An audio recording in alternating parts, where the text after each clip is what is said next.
अब पूछा क्या है भाई, देखना, मैं समझा रहा हूँ इस एग्जाम्पल के माध्यम से। अगर मुझे सी आई पूछी हो 3 ईयर्स की, 3 ईयर्स की सी आई पूछी हो, सी आई का यूनिट देखते हैं कैसे निकालें। सी आई का यूनिट खत्म करेंगे, यूनिट डेट से खत्म करेंगे इसको। किससे करेंगे खत्म? यूनिट डेट से। भाई देखना, अब देखो, रेट क्या होती है? एक साल में 100 रुपये पे मिलने वाली धनराशि को रेट कहते हैं। कहते हैं या नहीं कहते, बताइए। तो मैं कह सकता हूँ फर्स्ट ईयर, सेकेंड ईयर और थर्ड ईयर। आप खुद बताइए, अगर मैं 5% मतलब क्या होता है? 1/20 होता है या नहीं, बताइए। तो पहली साल कितनी मिलेगी? 800 की 1/20% मिलेगी। कितनी मिलेगी? 800 की 1/20 मिलेगी। मिलेगी ना मिलेगी? बताइए भाई, कितना मिलेगी? 400 मिलेगी। आपने कहा बिल्कुल मिलेगी सर। तो मैं ये कह सकता हूँ कि दूसरी साल 400 तो मिलेगी, इसका 1/20 और मिलेगी। 1/20 का मतलब 20 मिलेगी।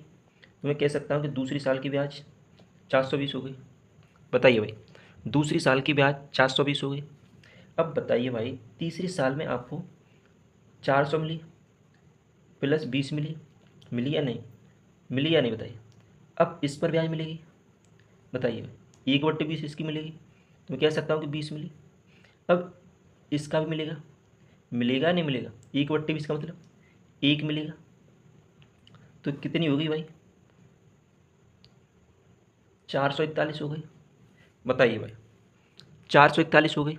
अब आप खुद बताइए, क्या मुझे ये दिखाई दिया 400 + 20?